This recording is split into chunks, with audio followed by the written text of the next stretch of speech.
Hi, my name's Peter Hodges and I'm the Product Manager for Religious Studies, and I'm very pleased to be able to welcome Dr. James Holt to today's training session. Hi James, can you tell me a little bit about yourself, please? Yes, absolutely. So it's lovely to be with you. So my name's James Holt, as you've said. I am currently Associate Professor of Religious Education at the University of Chester. My background really is I was a teacher in secondary schools in the Northwest for about 15 years. I was an advanced skills teacher, and for the last 15 years or so, I've worked at the university and I run the PGC and things there. But I've also worked at Pearson for about the last 17, 18 years, and I'm currently chair of examiners for GCSE, international GCSE, and A-level religious studies.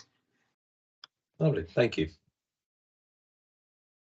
So, though she's not with me today, another key person in our RS team I'd also like to take the opportunity now to introduce is Susan Curry. So Susan is our subject advisor for religious studies, and she continues to be your primary contact to offer support with any religious studies related issues you might have.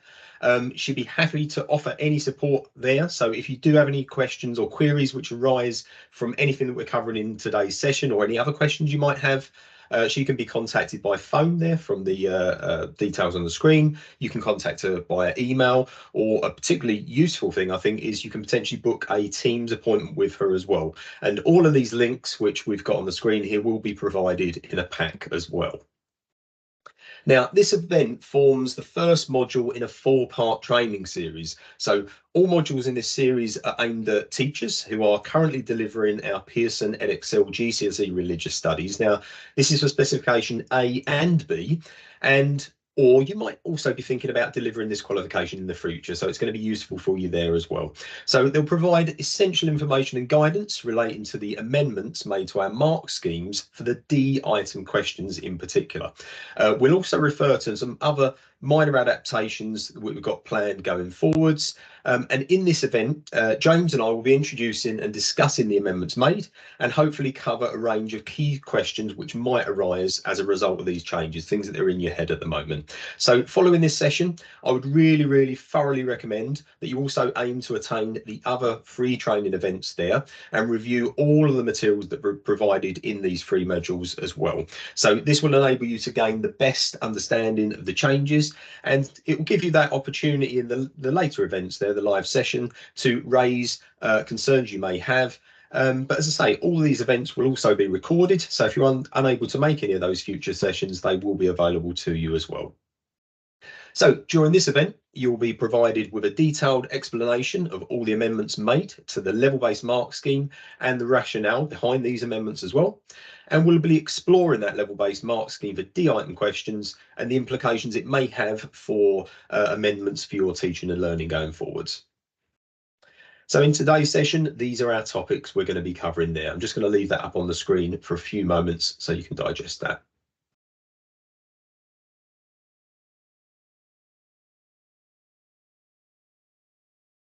Excellent. So to start us off, I'm going to be talking a bit about this one, or myself and James. So to start, James, can you tell me a little bit about why we've chosen to make these amendments, please? Of course. So over the last few years, with discussions with customers or with centres, it's been highlighted by teachers that the D item questions were their main area for concern. So following an exam, they would contact us and say, okay, we like the D questions, but we're still unsure as to why or how marks are awarded and what the levels mean. And they also suggested that, for example, the expectations for these questions they felt were high. And so they needed further clarification about how levels could be achieved and how their students could get more level 3 and level 4 answers. So there's a number of things that we've done over the years. We haven't just gone straight from, okay, there's some issues with perhaps our D expectations to, okay, because they were valid and we were looking at what we wanted to do. So Pearson employed a dedicated subject advisor, Susan Curry, who's amazing, and we've produced a range of exemplars and support materials to try and address those issues. And obviously COVID was a part of that, but when we look at 2022 exam and feedback that we got there, there was an improvement in average marks, but there was still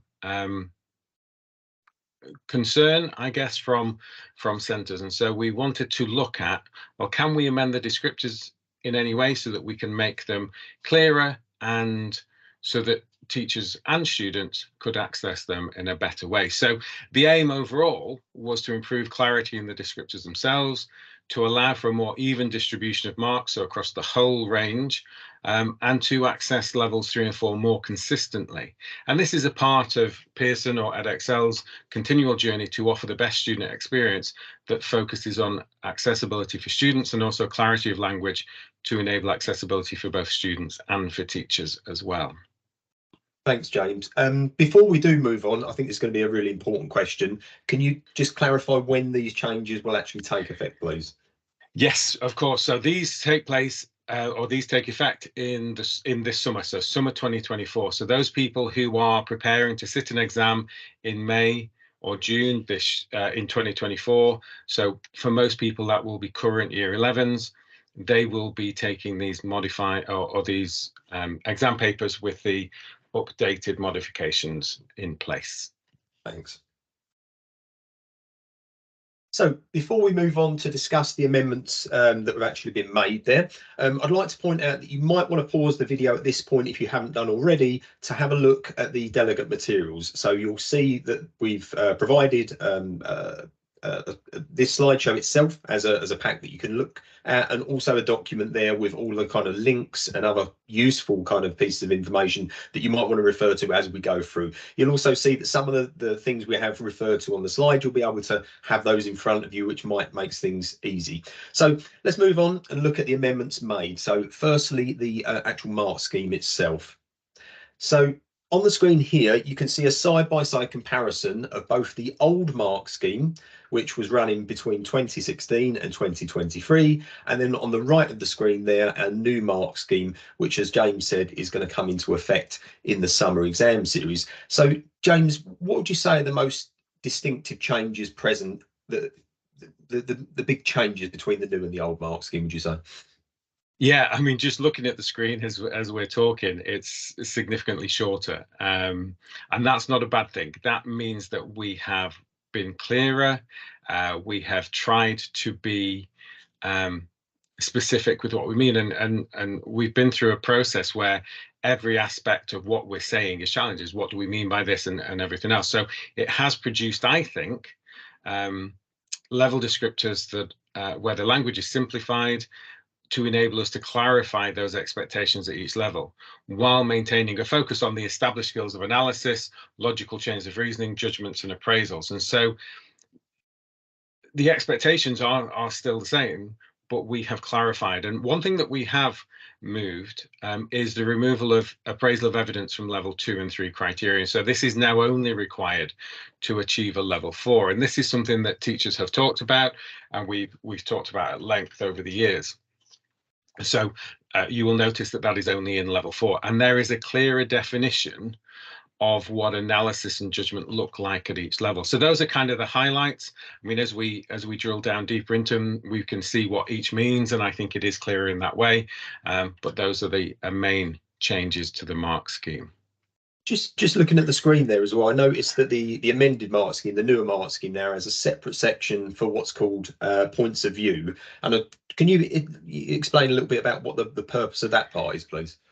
Yeah, so if we look at each of the different levels, I think, sorry, I'm just looking at them in levels 2 forward, there is a reference to the need to discuss different points of view with other criteria around it as well. So what do we mean by that? And I guess in the old mark scheme, we would discuss that, and people would have different viewpoints, I guess, as to what that meant. So we've just really clarified what they mean. And if you look at the exam question, where it suggests that you look at different points of view, or look at both sides of the argument, excuse me, and then there's bullet points underneath, whether that's different views within the religion, non-religious views, philosophical arguments, or ethical arguments, and in the case of textual studies, Mark's Gospel or the Quran.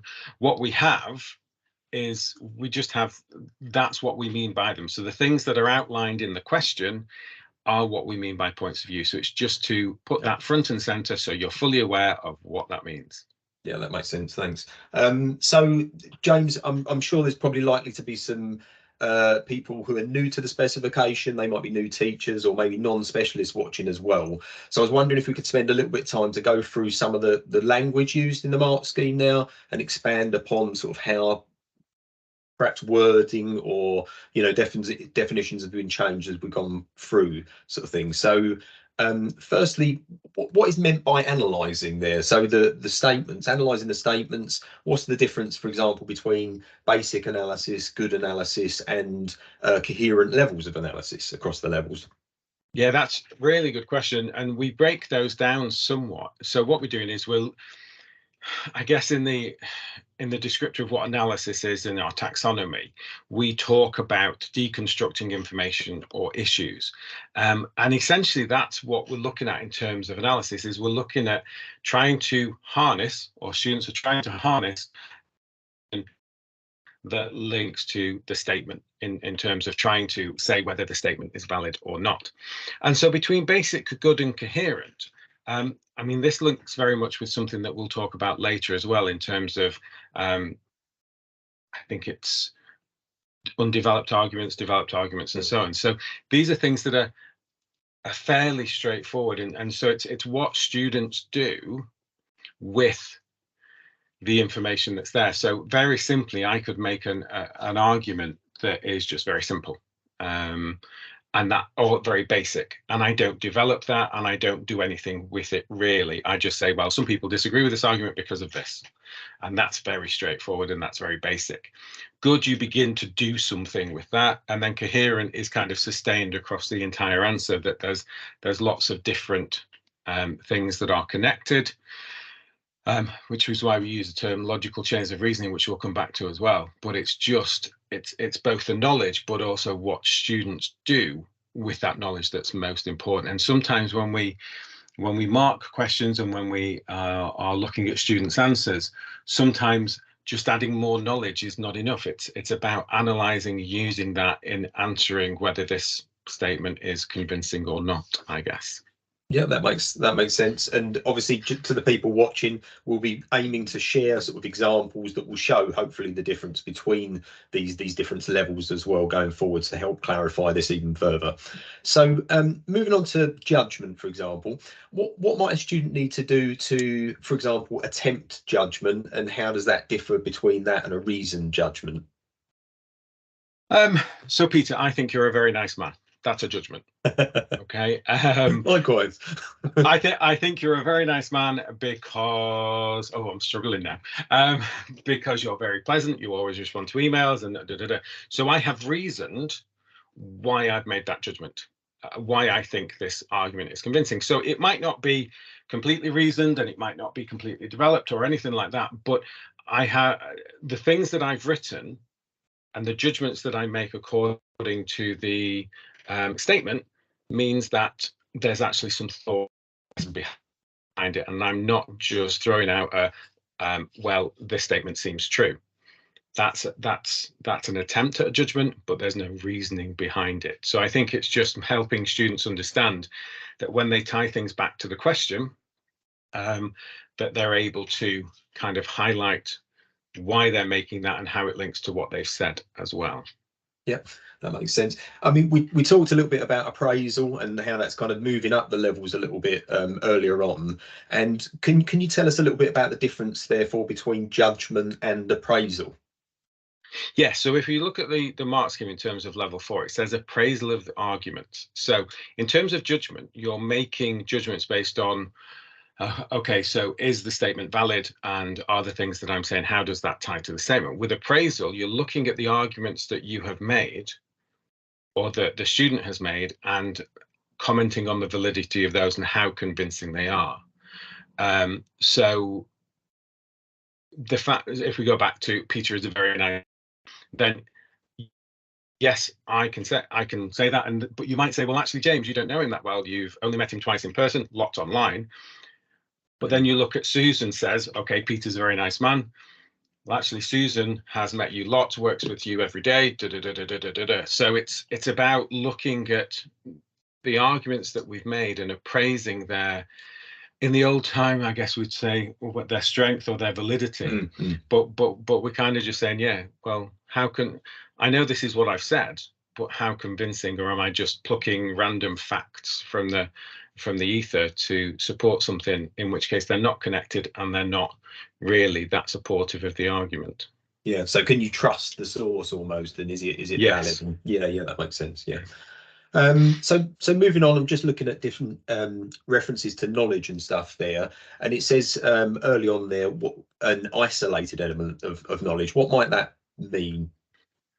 So one of the things that we've noticed is that students and candidates in the past have been very good at, and maybe this is a legacy of the old specification, which I used to teach, which was kind of the idea of, okay, you provide 3 arguments, and they're 3 very simple arguments, but they're isolated and not linked to anything else. So they might be linked to the question, and they're valid in terms of that, but it's just a very simple statement. And so it's isolated, it's not linked to conclusions, judgments, or other points that are there. And so it stands on its own, just as any isolated thing does. So there's bits here and there, but there's no consistent, coherent kind of chain there to look at. Yep. So obviously when students answer these questions, there's expectations for conclusions in various parts of the levels there.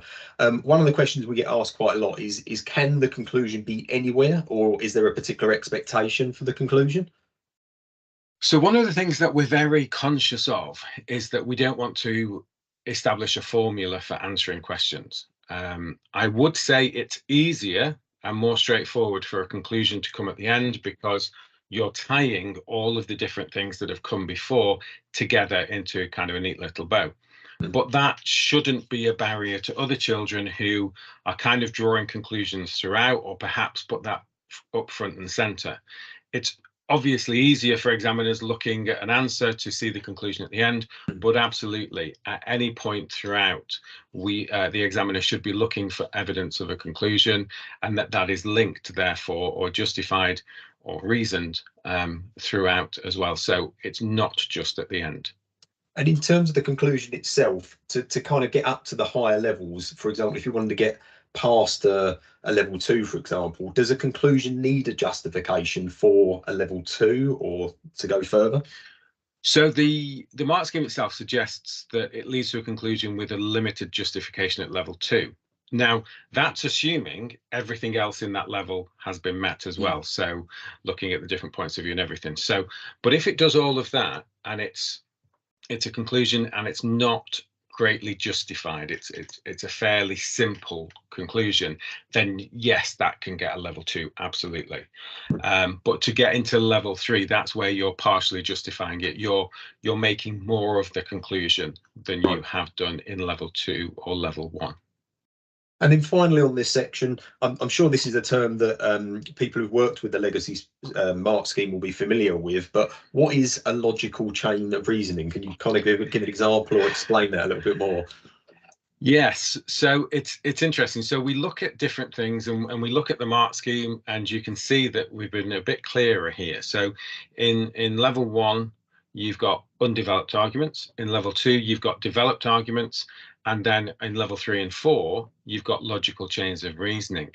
And so that's, as you say, it's as it sounds. So an undeveloped argument, we may talk about this later, is just a simple statement, a straightforward one that with no particular development of it. Level 2, a developed argument, is one that takes that simple piece of information or that isolated element and then develops it in some way, either with an example, or with a tying back to the question, or whatever else that might be. But a logical check, and in some ways, I don't mean exactly the same, it's not dissimilar to what we see in a B or a C question. It's kind of 2 pieces of information put together. Whereas a logical chain of reasoning does more than that. So it takes those 2 things and then it goes, and then such, so, because, therefore, however, all of those different, and we're not looking for those words specifically, but those are maybe connectives that will help students develop that point further and show evidence or show how that ties to the question or reflects on its validity or whatever else that might be. So it's kind of more than you would expect in a B question. It's a long chain, and I have a colleague who actually draws links in a chain and expects at least 3. But again, they need to be accurate, they need to be tied to the question. And so just because someone has 3 pieces of information linked together doesn't make it a logical chain of reasoning, because they have to be logical. It might be a chain without being logical. So it's tied to the question, it's underpinned by, as it suggests, understanding of religion and belief, but it's just kind of extending it and almost extended writing, and then tied back to the question as well. Okay, that's really clear, thank you. So moving on, we're now going to move on a little bit about the amendments and how this might affect the marking of students' work, if at all. So thank you for outlining those changes, James. I'm going to talk about now, as I said, about the marking of students' work here. So can you remind me how examiners reach a correct level, or how a teacher might reach correct level if they're marking a script, for example? Yes, absolutely. So when we move from an A, B or C question, which is almost point marked, we move to a D question, which is level-based mark schemes, and hence the whole change. And so what we do as examiners is we look at, for example, level 4 and think, okay, these are the criteria, this is what it says. Is this answer a level 4? Does it have a sustained and coherent analysis of the statement? Does it have different points of view? Does it have a thorough understanding of religion and belief? Does it make reasoned judgment? And does it have appraisal of evidence and analysis?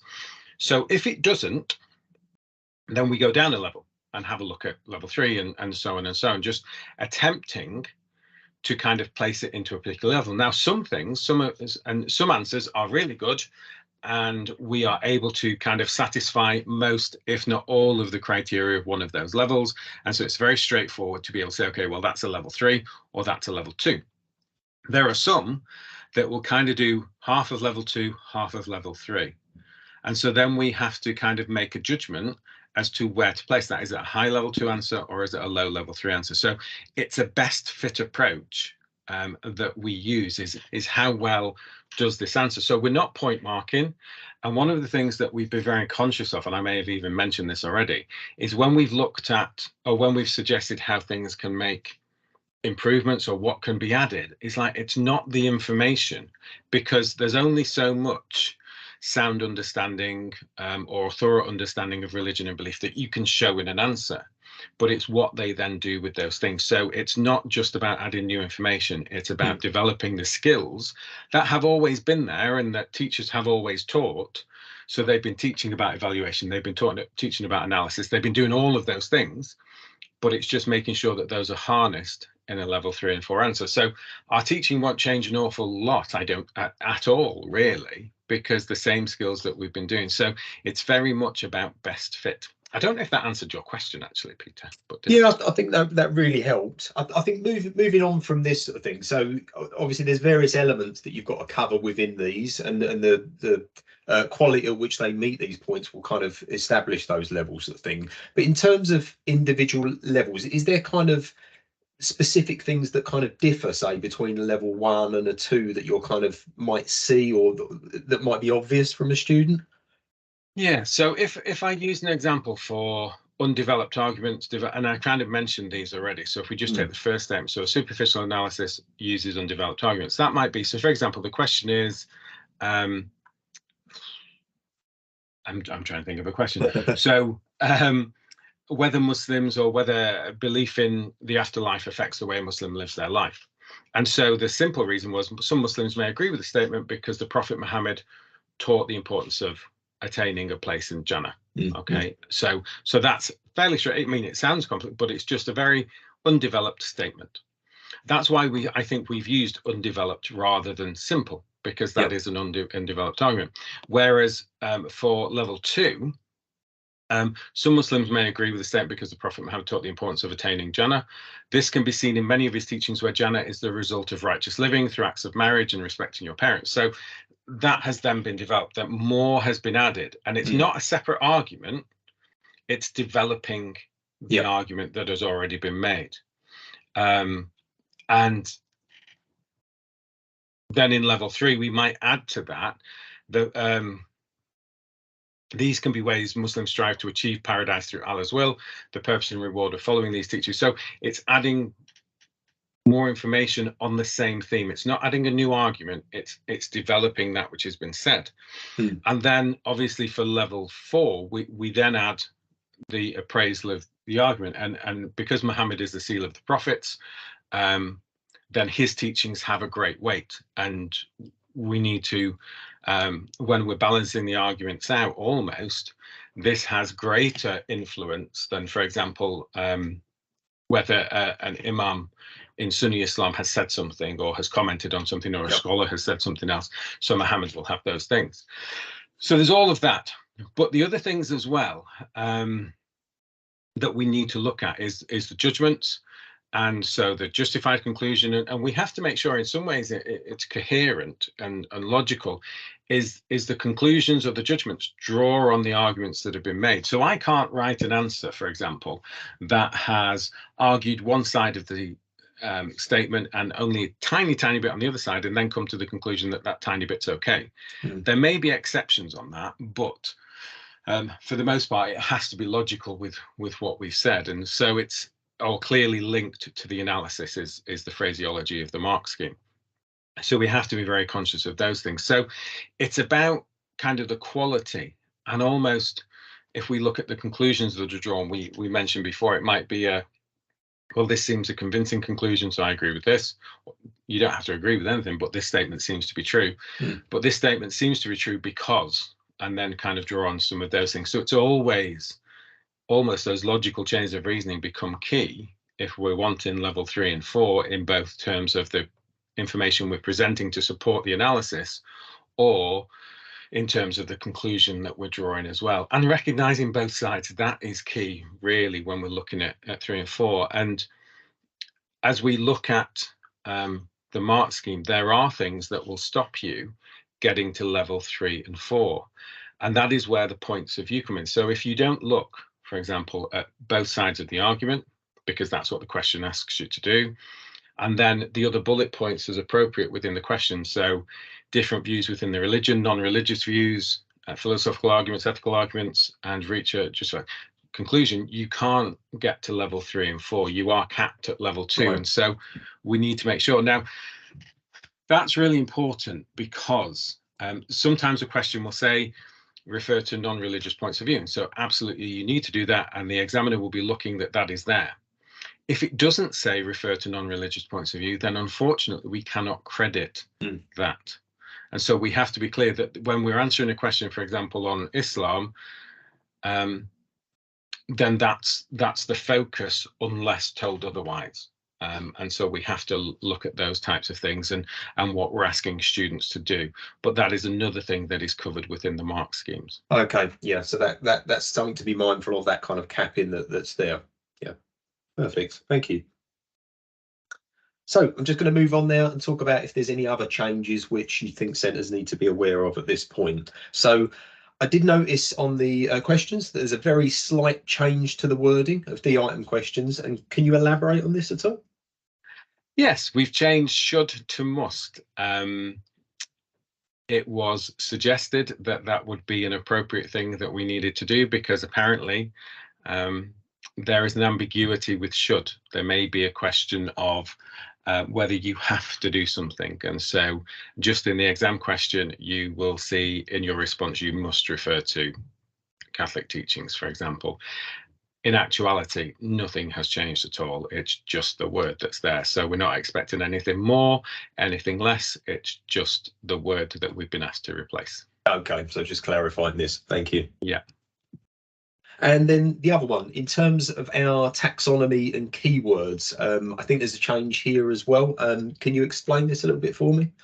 Yeah, so on the screen you will see the definition of evaluate that we had in the legacy mark scheme, which was 2016 to 2023, and then we have the new definition of evaluate in 2024 from now forward.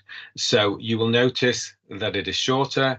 Our desire has been to make it clearer and unambiguous as to what we are asking. And so as you look at this, you will see that analysing the statements, you consider different points of view, create logical chains of reasoning underpinned by understanding of religion and belief, reasoned judgments are made, and appraisal of arguments. So all the things that we are asking in the mark scheme are reflected in this definition of evaluate. And so again, nothing significant, nothing really has changed. We've just simplified it and made it hopefully more straightforward for you as teachers and also for students or candidates to actually understand. Yeah, I mean, it certainly looks more succinct and clear as me. Okay. So, in terms of implications on teaching then, so do you expect that these changes will have any implications for the teacher themselves in terms of their teaching and learning? So will teachers need to adapt or do anything differently, do you think, in preparation for the next assessment series? So the content and skills that are required remain exactly the same. So in that way, it shouldn't affect your teaching or the way that you prepare your students for your exams.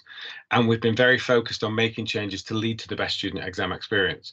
And it should have minimal disruption to your teaching.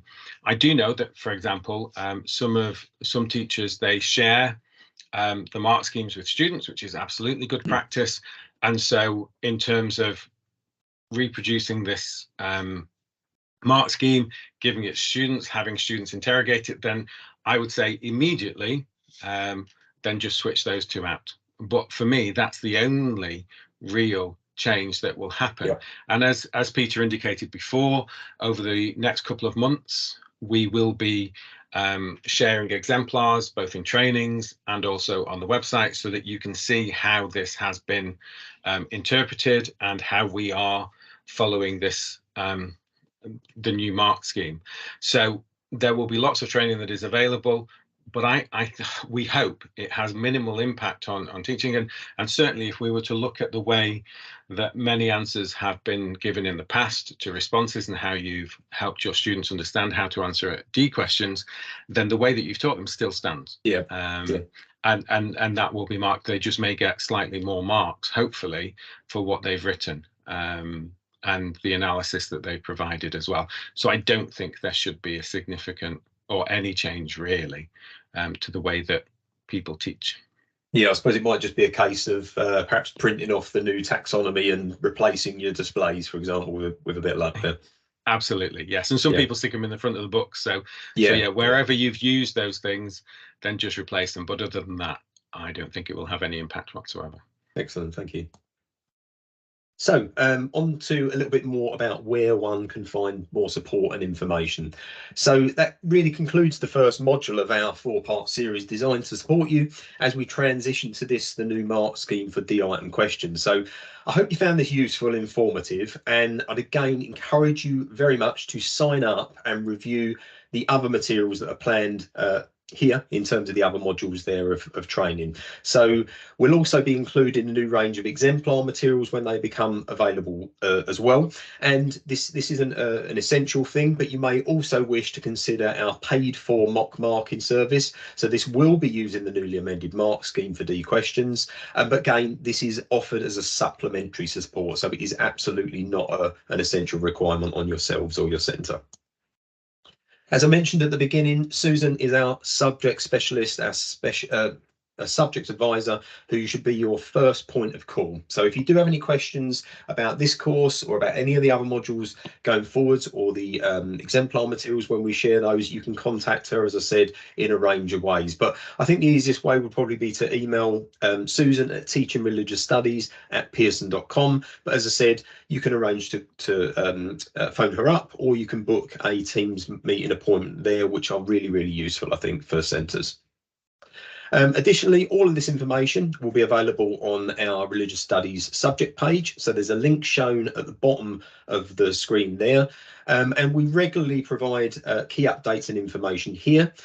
From this page, you can access our individual sites by clicking on the part at the top there through subjects, and then if you go across the qualifications, you can then link to our GCSE qualification pages there. So by clicking on the top bar, you can go into the individual GCSEs for Religious Studies A and Religious Studies B, and there's another link on the right hand side of the page there. So this is the qualification page for GCSE Religious Studies. In this case, we're looking at the Religious Studies A or 1RAO site. And from here, you can access various regular updates from Susan. There's the exam materials highlighted there and the teaching and learning materials. That's where all our new exemplars and things will be available. And obviously the specification is available for direct download there on the left of the screen. Now, that's what it looks like for specification A. And here, as you can see, the same layout applies for specification B, our 1RBO qualification as well. So in closing, I wanted to provide one more reminder, please, and I really recommend that you sign up to our regular subject updates. So you simply need to follow that link that's at the top of the screen there, enter some details about yourself and your centre, and this will ensure that you're kept up to date with any developments, any new resources available to support your teaching and learning, and obviously the news updates like this update here that you'll be getting regularly on a monthly basis from our subject advisor. And finally, we really do honestly love to hear from our centres. So if you have any, in this case, outstanding questions about today's event, please follow this link here and submit the questions in the form provided there. What we'll also do is take these questions, take them on board, and we'll be feeding back in a later question and answer service that's going to be available in January. So thank you for listening to today's session. I hope you found it enjoyable and informative. And thanks again for James Holt for coming along with us and explaining these in great detail. Thank you, James. Thank you, Peter.